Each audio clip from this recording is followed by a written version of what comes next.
President Trump meets today in Florida with Ukrainian President Zelenskyy, just a day after Russia pounded Ukraine's capital with hundreds of drones and missiles. This week starts right now. In the end, the decision will be up to Ukraine and up to Russia. After intense Russian bombing over the Christmas holiday, President Zelenskyy meets with Trump as he seeks an end to the nearly 4-year Russian invasion of his country. Putin doesn't want peace, and we want peace. As Trump tries again to play peacemaker, he orders more missile strikes against ISIS targets, this time in Nigeria. This morning, a live report from Palm Beach on Trump's high-stakes meeting today, and Republican Congressman Mike Turner joins us in the studio. History maker, how do you want to be remembered? Not so fast, I'm still here. As Nancy Pelosi prepares to leave office, we sit down for an exclusive conversation about her groundbreaking path, her confrontations with Donald Trump, and the challenges ahead for Democrats. And supreme setback. We're going to make Chicago really great again, and we're going to stop this crime. There is no invasion here. The Supreme Court issues a surprise ruling, blocking President Trump from deploying National Guard troops in Chicago. Our roundtable on the end of Trump's winning streak at the High Court and what this could mean for his agenda in 2026. From ABC News, it's This Week. Here now, Jonathan Karl.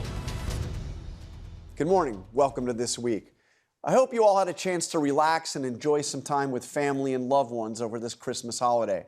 As we prepare to celebrate the new year, there's little doubt that 2025 has been one of the most consequential and turbulent years in the history of American politics. Donald Trump's return to the White House brought dramatic and profound changes both at home and abroad. This morning, we'll look back at some of the year's most important moments, and we'll also hear from the woman who has long been Donald Trump's chief antagonist, former House Speaker Nancy Pelosi. As she prepares to leave Congress after nearly 40 years in office, we sat down for a wide-ranging interview about her remarkable career, the lessons she's learned from confronting Trump, and the challenges ahead for Democrats. But we begin this morning with news out of Mar-a-Lago and out of Ukraine.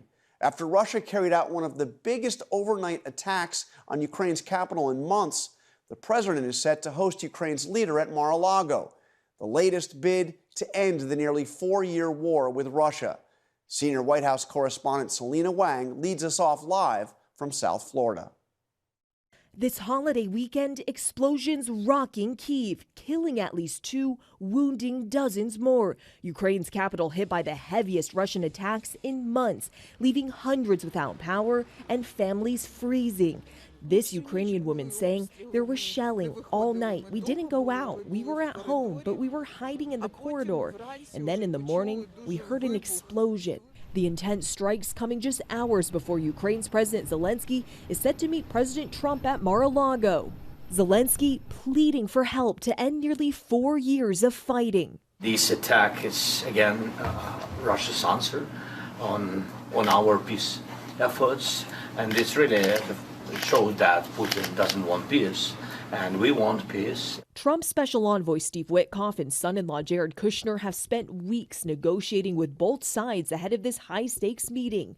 Zelenskyy is pushing for stronger U.S. security guarantees as part of the 20-point peace plan, and he's offering the idea of a demilitarized buffer zone in the Donbass region in eastern Ukraine, territory Vladimir Putin has long sought to control.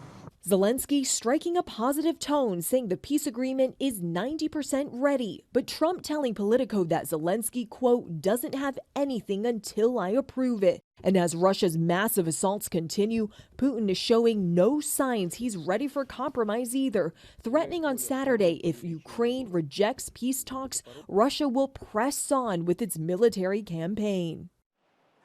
And Selina joins us now from Florida. Selina, the president has another meeting tomorrow, this one with Israeli Prime Minister Benjamin Netanyahu, and that is not all that is going on. We saw on Christmas Day that the Trump administration launched strikes, military strikes, on ISIS targets in Nigeria. What do we know about that? That's right, John, and we're learning from a U.S. official that more than a dozen missiles were launched at ISIS targets in Nigeria. The Pentagon says that multiple ISIS terrorists were killed. U.S. and Nigerian authorities had confirmed that they worked together on this operation. Now, President Trump says he ordered this attack because ISIS is killing Christians. But experts tell us that extremist groups in Nigeria have been indiscriminate in their violence. And John, Secretary Pete Hegseth says there's more to come. All right, Selina Wang. Joining me now is Republican Congressman Mike Turner of Ohio. He serves on the House Armed Services Committee. So before we get to the Ukraine news, let me ask you about the attacks on the ISIS targets. Pete Hegseth did put out a statement on social media saying more to come. Are we now in a military conflict in Nigeria? What's going on? Well, Jonathan, this is a continuation, of course, of our conflict with ISIS. It's been around the world, Iraq, Syria. You're seeing it now in Nigeria. This was undertaken, of course, with the Nigerian government. And this is continuation of what we're seeing of the conflict really around the world with ISIS. It's interesting. We've seen just in the past 2 weeks, you had those strikes in Nigeria. You had strikes in Syria, also against ISIS. And we've had a continuation of the attacks in the Caribbean on those alleged drug boats, and suggestions President Trump has made that he could attack targets on the land in Venezuela, maybe even Colombia. This is a very different approach to military force than we saw in his first term. Well, I mean, not necessarily. If you take the linear aspects of the foreign policy of the first term into the second term, with respect to the policy of ISIS, it's very consistent, both in Iraq and defeating ISIS, and then in Syria, and then of course here in Nigeria. And we're of course seeing that ISIS around the world has not been defeated, but will continue to be, a target and something that with our allies we're going to have to continue to respond to, or they're going to continue to be a threat. So let's turn to the meeting today with Zelensky. What's your sense? What's going to come of this? Well, you showed the images of Putin continuing to remind us that this is a war of aggression, as Putin, mercilessly pounds Kyiv and civilian homes. This is Putin. He's hitting apartment complex. Right. He's reminding us that we can't be for this. America, when we address the issue of whose side we're on, you can't be America first and be pro-Russia. Russia is a self-declared adversary of the United States, and here they are mercilessly killing Ukrainians and trying to take Ukrainian land. So the president has rightly said, we need to end this war. But when he goes for peace, Russia wants Ukrainian land. Ukrainians have, unbelievably risen to prevent Russia from taking their land. Zelensky has led them for that. And now, as he meets Zelensky, he's meeting a man who has led his country against Russian aggression. So in this peace process, as Russia wants Ukrainian concessions, it's going to be much more difficult, because Ukraine wants, of course, assurances that Russia's not going to come back, that the West is going to give them the assurances that they will deter Russia in the future. And that's going to be difficult to give the type of assurances that the West is going to rise to the occasion to keep Russia from just reassembling and coming back stronger. I mean, it seems like Zelensky is prepared to make actual concessions here. I mean, anything short of expelling Russia from the territory that it has seized by force would be a concession. But it seems like in this latest plan, he's willing not only to cede some of that territory that Russia has taken, but also to move back from territory that Ukraine now controls in the form of a demilitarized zone. Is there any sense that Russia's ready to make any concessions as well? Well, not from what you've just seen last night. Remember, even on Christmas, where they were asked to have a ceasefire, Russia has not agreed to any ceasefire. Russia continues to move forward. But they bombed on Christmas Day. On Christmas Day. But the Ukrainians continue to repel Russian aggression. And the Ukrainians have been here before. Remember, when the disintegration of the Soviet Union, the Ukrainians gave up nuclear weapons for their independence and for an agreement that Russia would not invade them, that they would have security assurances in the future, which Russia has then violated. So now they're asking for security assurances for the future, to have their sovereignty, to have a future. Obviously, we need to be on the side of what they want, which is sovereignty. They're on the side of democracy, liberty, and Russia's on the side of authoritarianism and aggression. Which side is Trump on?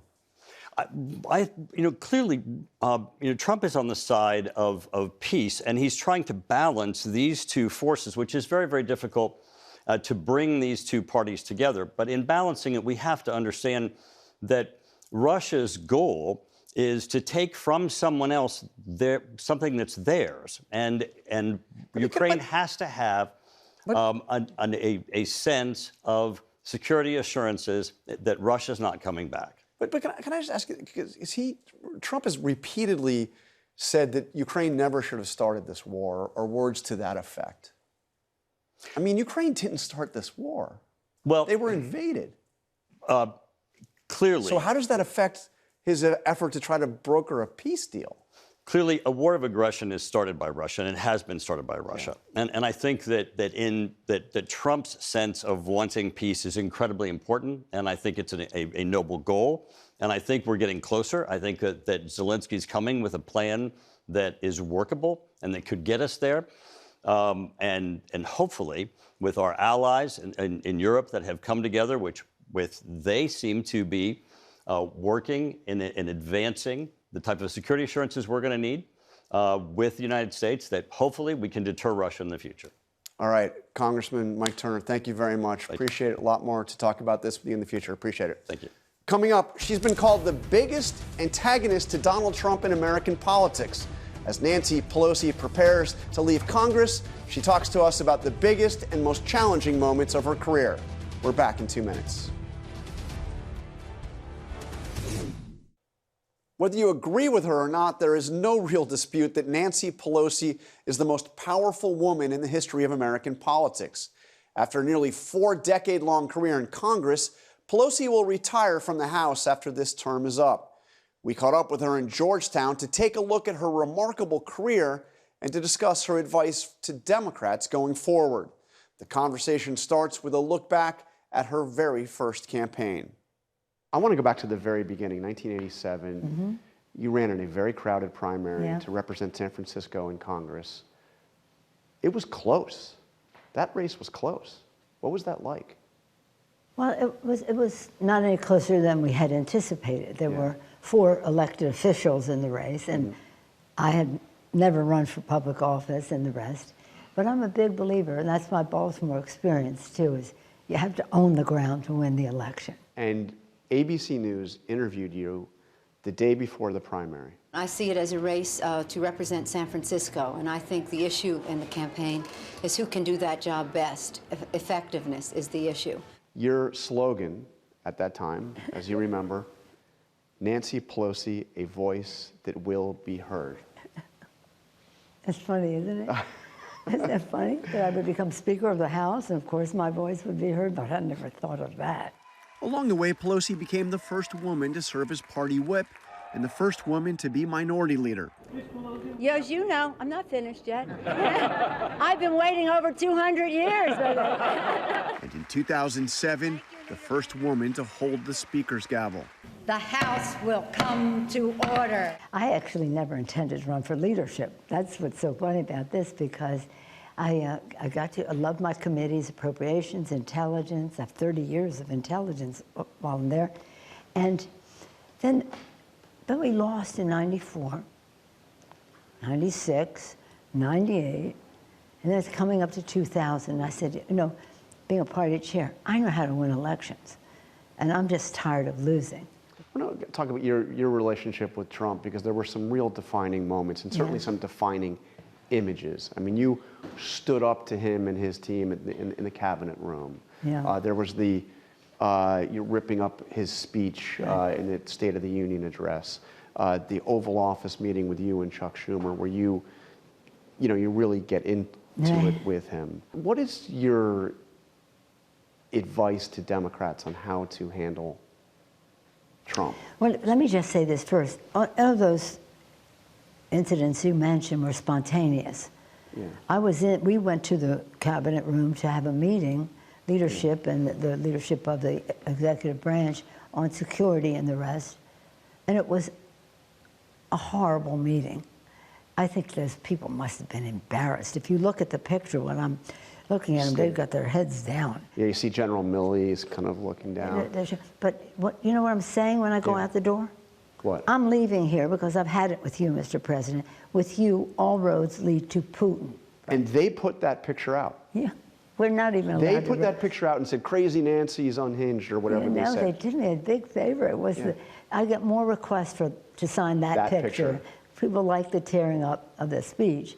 I didn't intend to go to speech to tear it up, but I just, the first part of it, I tore a page because he was lying, and then the next page, and then the next page. And I thought it was a manifesto of lies all throughout. So I better just tear up the whole speech. Now, the speeches are on strong paper. They're on, so you have to do it a few times to get it done.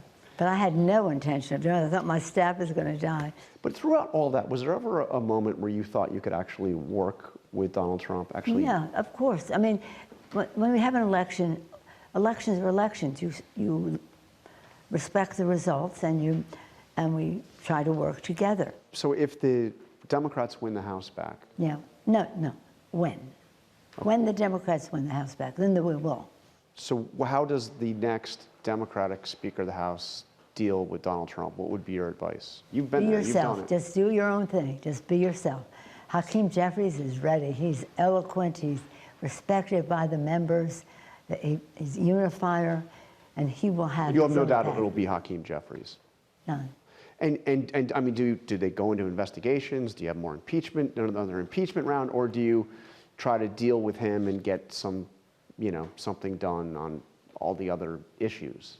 Get something done with him on all the other issues? Yeah.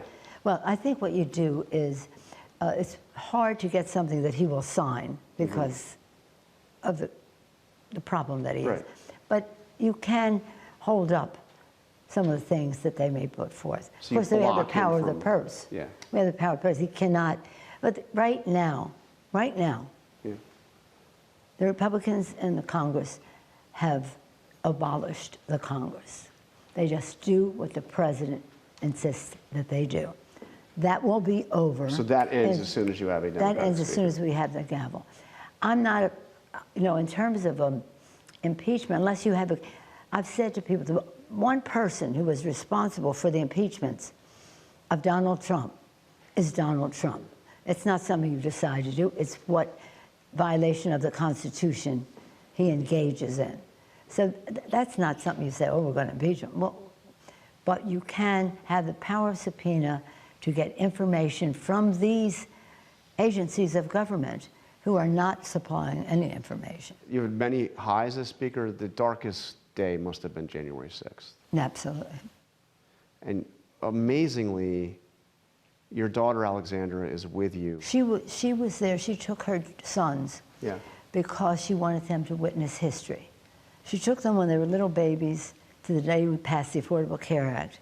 And then this was going to be, she witnessed history, the certification of the Electoral College is a big deal.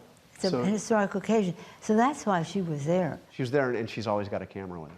She always has a camera. That's a different story. It's almost attached to her. The remarkable footage her daughter Alexandra captured featured in the 2022 HBO documentary, Pelosi in the House. She is there right with you as you are whisked out of the Capitol. The leadership is being evacuated. The documentary captures the intensity of the day. There are people with guns trying to get into the House chamber. As Speaker Pelosi pleads with military leaders to send in the National Guard. Just pretend for a moment it was the Pentagon or the White House.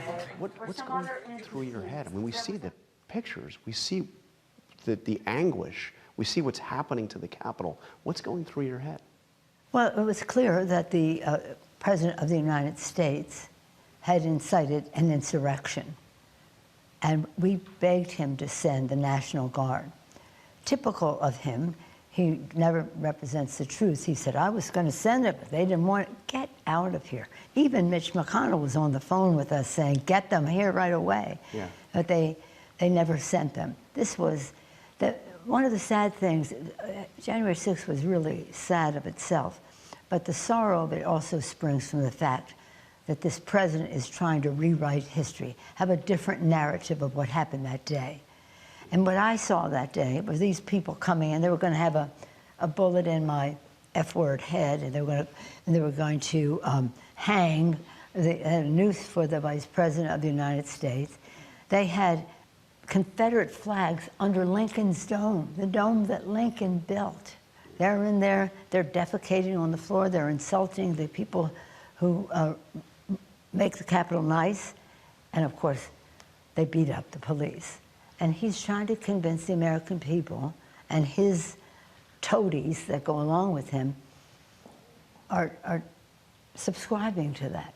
And that's why we just cannot let that happen. That's what happened that day was horrible. It was an assault on the Capitol, the symbol of democracy to the world. It was an assault on the Congress, the day we honored our responsibility under the Constitution to certify the Electoral College, who was elected president. It was an assault on the Constitution of the United States. It was horrible. And we see what happened. They break into your office, they break things, they steal things. Yeah. They're trying to find you. Mm-hmm. Yeah. And when you, Alexandra, once again, your daughter is with you when you come back into the Capitol. And you said something. You said, I just feel sick. That's what he did to the Capitol and to the country today. He's got to pay a price for that. Has he paid a price for it? No, he's the president of the United States now. But he'll pay a price in history. What really was bothering me at that time was, I'm respectful of the office of Speaker, and I'm sorry that things got broken, but what I was really concerned about was the trauma it caused for the members of Congress, our staff, but everyone's staff. Everyone's staff. When I came back from the undisclosed location, we went to the Ways and Means room, and I saw the staff. What I saw in their eyes, I will never forgive them for that, because they are idealistic young people come to the Capitol of both parties to be part of making progress for our people. And this happened, and he's freeing them from response. Now he wants to give them retribution. It's crazy. You said something. There's an effort to rewrite history. For tens of millions of people in this country, that has been successful. They believe in alternative reality of what's happened. What happened stands, but our country cannot withstand an assault on the Capitol, the Congress, the Constitution, and the rest, and let that happen. And I was very proud of our January 6th committee, the work that they did with clarity, with patriotism, and the rest. They were wonderful. They were wonderful. How do you want to be remembered? Not so fast. I'm still here. Well, I'm very proud of the Affordable Care Act. I think that it just made a big change in terms of what working families need for their health and their financial health. We'll continue to have that fight. It's not a value that is shared with the Republicans. The health care bill was a way of not only meeting health needs, but financial needs of families. So if I were to remember it for one thing, it would be the Affordable Care Act. What's next for Nancy Pelosi? What do you do now? Well, we'll see. I've got many overtures, but I'm busy. I'm busy and focused on winning the House for the Democrats, making Hakeem Jeffrey the Speaker of the House, and to take us to a better place. And I'm a very prayerful person. I wear these bracelets. I believe that if you have faith in the goodness of the American people, faith and love, that gives people hope. The American people are good and beautiful people. Some of them have their, shall we say, challenges in terms of respect for other people. But by and large, the American people are good people. And I would like to see us take us back to a place where governance and politics understand that So what's next for me is whatever I do, in addition to winning the House for the Democrats, is that we try to take the discussion to a place that believes in the goodness of the American people, that gives them hope. Our thanks to Nancy Pelosi for that. Up next, a surprise ruling this week marked a rare loss for Donald Trump at the Supreme Court. We'll be right back with the Roundtable. We're here with the Roundtable. SCOTUS blog editor Sarah Isgur, Center for American Progress president and CEO Neera Tanden, ABC News Washington bureau chief Rick Klein, and CNN senior political commentator Scott Jennings, the author of the new book, A Revolution of Common Sense. Okay, Sarah, let's get with the news out of the Supreme Court over the holidays. They were quite busy. A setback to Donald Trump on this issue of whether or not he can order the National Guard into Chicago. It's really an end to Donald Trump's winning streak on this emergency or interim docket where they decide what the status quo will be while these cases are pending. He's lost twice in as many weeks here in December. Now, I think an argument for that is that they really see, Donald Trump's group of cases about being able to fire people in the executive branch, for instance, quite differently than sending the National Guard into American cities. And they basically said in this case, you might have other ways to do it, but this statute from Congress does not give you that ability. So can I ask you about it? There was a footnote and a concurring opinion to this. Footnote 4. By Brett Kavanaugh, and I want to read it in its entirety.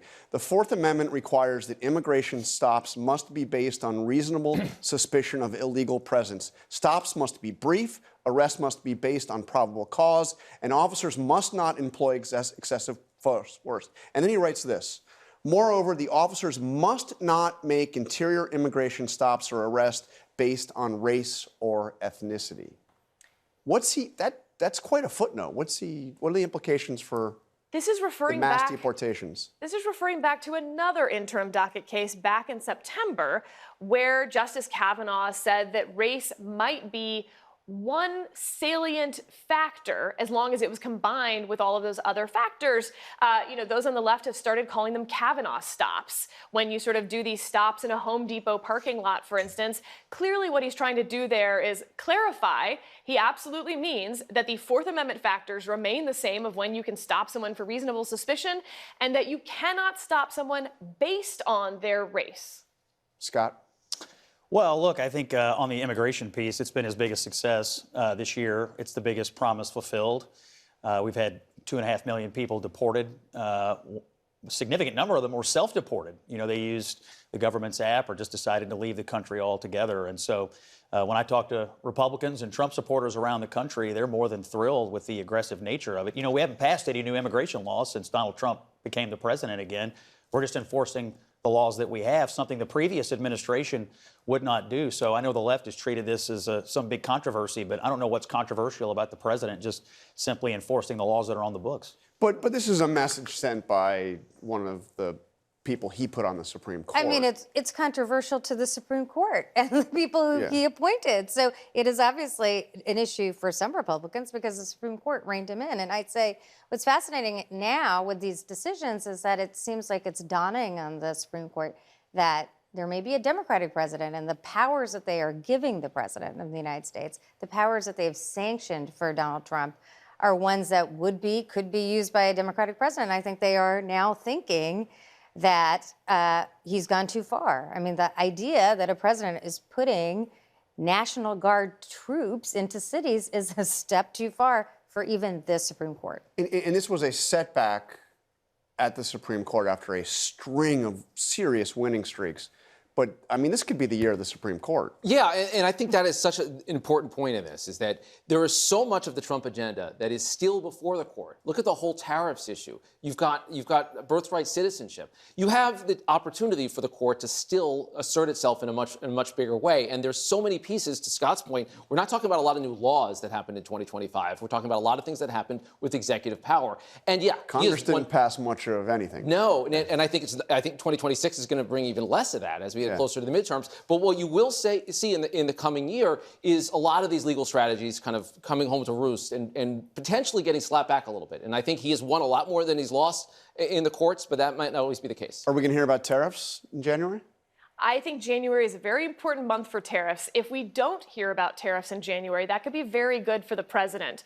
But I suspect we, in fact, will hear about tariffs. It's also worth noting Donald Trump in his first term had the worst record at the Supreme Court of any administration in history, including the Biden administration that came after him. So we are still very early. We have not seen the Supreme Court rule on Donald Trump's executive orders and policies. All of this stuff about winning streaks has all been the temporary status quo rulings from the Supreme Court. So wait until June to make a determination on exactly what this Supreme Court looks like. But he has not been faring particularly well with his three nominees, Gorsuch, Barrett, and Kavanaugh in particular. How does he respond if the Supreme Court says the tariffs, the reciprocal tariffs, are unconstitutional? Well, as you'll read in my book, A Revolution of Common Sense, which, by the way, you've missed Christmas, but this will make an amazing Valentine's Day gift for your sweetie.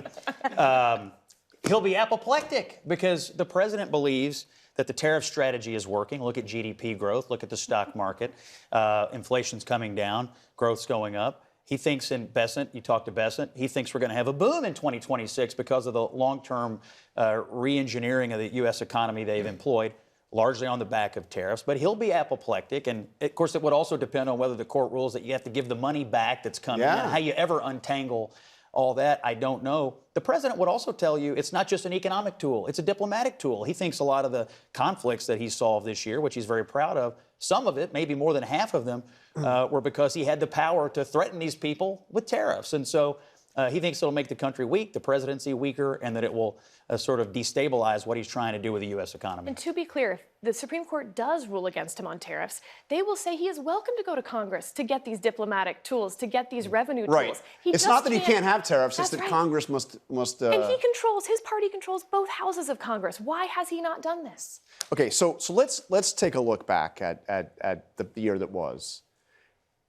You know, you have to, looking at Trump, in some ways, for all the outrage that Democrats have expressed, it has been a year of promises made and promises kept. I mean, this is the stuff he campaigned on, by and large. That's true. And I think what's fascinating about where we are, he definitely campaigned on the tariffs, but the tariffs are the least popular item on the president's agenda. And I think it is because people see, I think this has been a year of unaffordability. People are really concerned about prices. And Donald Trump and Republicans have actually raised prices for people. So I think we can talk about GDP. And, you know, when we were in the Biden administration, people definitely talked about GDP because it looked really great.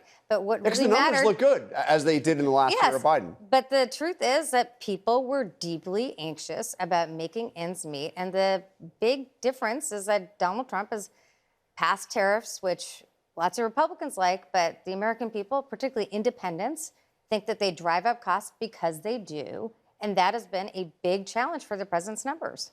And it's interesting, John, we end the year with all the successes that he's had in delivering on his agenda. You see these fractures emerging inside his party. You know, I was struck. I think the biggest story of the past year was the assassination of Charlie Kirk. And I think we have learned more about Kirk's influence since he passed, because we've seen since then an inability of anyone to sort of corral that movement in the same way. And you're just starting to see the fraying. And it's, as Sarah said, he still controls his party in an incredible way. But that isn't necessarily lasting. And as you get into this year with the midterms and then people start talking about 2028, you see more of that drift. And he is not locked in some of these successes with legislation. That's what makes this year ahead so interesting, because you could see a lot of push and pull along the way. Yeah, how does the kind of divide in MAGA, which is a relatively new phenomenon, I mean, there was always a little bit there, but I mean, I don't think, if I were to say what the most surprising story was, I would say Marjorie Taylor Greene becomes not just a Trump critic, but MTG becomes a lib. I mean, that's what happened this year. She got a little bit out of shape because the president wouldn't support her for a statewide office in Georgia, which she was going to lose if she had gotten into it, by the way. And so she goes off the deep end. Look, I don't think these divisions and all this fraying are as big a deal as some people make it out to be. Trump is still extraordinarily popular among Republicans. He's the strongest party boss in the modern era. And he can get his allies in Congress to do most anything he wants them to do, which is why I think in the coming year, they really ought to spend some time trying to codify, to Rick's point, his executive orders and some of the other initiatives that he's had, really try to make it stick and really fight it out, because I think a lot of the things he did would actually be pretty popular political debates to have. And so why not spend a little time on that? and it would give him something to do this year. He's going to have to get out in the country, too, and Neera's making the case against the Trump economy. But the line can be drawn between what he's doing and what mess was left. You started to see him do this in his address to the country. But that's another project for 2026. Get out and become the salesman-in-chief of the Republican agenda. He did it in 24 to great success. Okay, I want to get your predictions, but before we do, Mamdani gets sworn in. Zoran Mamdani is the mayor of New York in just 3 days. What's that going to look like? I mean, what a moment. Think about things you didn't see coming. None of us, I think, knew his name or could pronounce his name a year ago. And here he is. He's going to be the mayor of the nation's largest city. And he's already got the makings potentially of a working relationship with an ideological opposite in President Trump. This is going to be fascinating. He actually has to run the city in addition to being kind of a spokesman for Democrats, someone that people are going to look to nationwide. He's got to actually do the job of running New York. I mean, I think that's exactly right. He has to get the rents down. He has to make sure the city runs well. But I think a lot of people look at the fact that he was able to get Donald Trump to basically compliment him, take off all these ads. Just the week before that, Mike Johnson was like, we're going to run against Mamdani. And then a week later, all those ads disappear. That was a hell of a meeting. I mean, that was... So, I mean, it's hats off to that. Well, look, he's a New Yorker, and he wants to, you know. We have about a minute left. I want to get predictions from everybody. You kick us off, Sarah. The Supreme Court will be an even bigger story in 2026 than it was in 2025 because Donald Trump will not work with Congress. Congress is no longer a separate branch of government, and so it will be the Supreme Court telling the president what he can do alone, what he has to go through Congress. It's not a 6-3 court. It will look far more like a 3-3-3 court where Gorsuch, Alito, and Thomas are as likely to be in dissent as the 3 liberal justices. Nobel Prize. I think Donald Trump's going to win the Nobel Prize, and we'll all. Why? Because he solved the Ukraine? I think that we will see an end to the war this year. We should pray for an end to this killing and this war. Democrats win the House comfortably and get at least 50 seats in the Senate. Rick, bring it home. What do you got? Bears win the Super Bowl, first time in 40 years. And all this redistricting stuff that we spent so much of 2025 talking about, I think it matters just about not at all as to who controls the House. All right, coming up, the biggest and most shocking developments and what mattered most in 2025. As we head toward the new year, here's a look back at the moments that mattered most in 2025.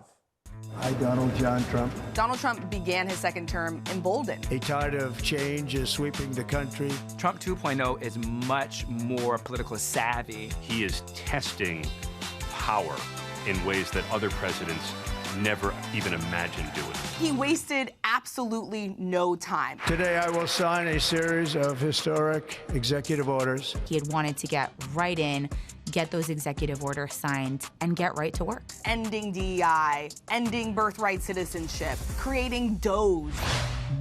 DOGE, or the Department of Government Efficiency, was really Elon Musk's brainchild. Its stated aim was to eliminate waste, fraud, and abuse across the federal government. The people voted for major government reform. DOGE enacts this widespread campaign of federal firings. Entire agencies like USAID were shuttered. No one elected Elon Musk to nothing. Donald, what are you doing in my office? Tesla stock tanked. You saw protests at Tesla dealerships around the country. And quickly, we see Elon Musk retreat. But really, everyone in Washington understands this as President Trump got tired of you, dude. Get out of here. The agency fell far short of its goal to cut $1 trillion from the federal government. But it still had a huge effect. There are thousands of government employees that don't have jobs anymore that used to. We will tariff and tax foreign countries to enrich our citizens. Tariffs and the threat of tariffs are essentially the cornerstone of Donald Trump's economic policy. They are something that he imposed nearly right away.